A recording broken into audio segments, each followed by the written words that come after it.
نماصيوهم مزيان بيدينا حتى نحسوا بهم بانهم خداو الشكل الدائري ديال هاد القوالب.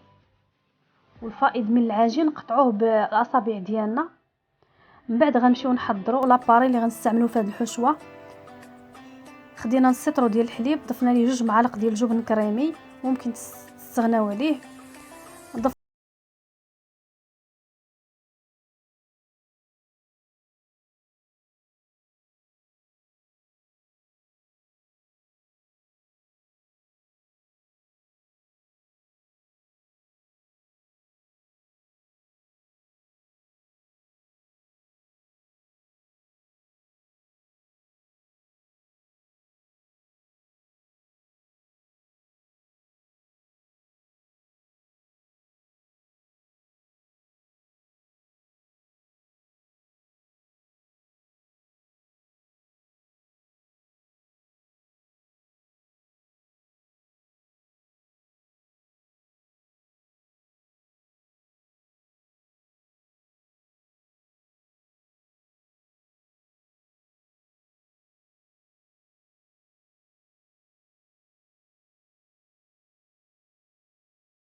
فين تنزل لاباراي، حيت مازال غادي نضيفوا لاباراي. ومنين غندخلهم الفران كما قلت لكم غنطفي الفوق ونخلي غير لتحت اللي شاعل، وما غاديش ندير الفرماج من الفوق حتى يطيبوا، حتى ياخذوا وقتهم في الطياب. ومن بعد غادي نطفي عليهم الفران، نخرجهم وغادي نضيف لهم الفرماج للتزيين. المده ديال الطهي غادي نخليوهم مده ديال 20 دقيقه شاعلين عليهم غير لتحت، ومنين غنحسوا بهم طابوا من التحت غادي نشعلوا عليهم الفوق.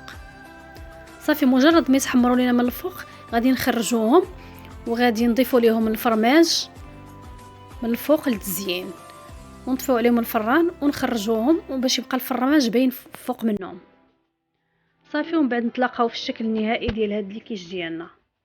نتمنى تكونوا فهمتوا الشرح ديالي ووصلت لكم الطريقه ديال التحضير ديال هاد الكيش. بالنسبه للمقادير كيف ما قلت لكم راه غتلقاوها مضبوطه في صندوق الوصف.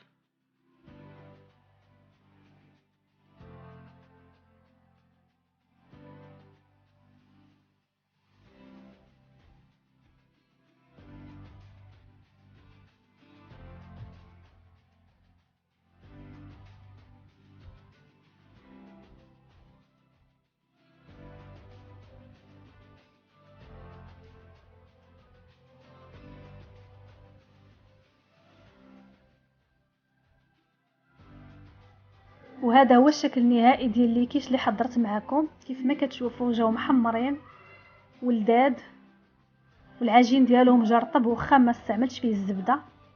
نتمنى ينالوا الاعجاب ديالكم وتجربوهم وتشاركوهم مع الاهل والاحباب ديالكم باش تعم الفائده. وبالنسبه اللي ما مشتركش في القناه ديالي كنتمنى يشترك ويفعل زر الجرس باش يوصلوا كل ما هو جديد. والى اللقاء متتبعي الكرام، إلى فيديو آخر ووصفة جديدة إن شاء الله. شكرا لكم.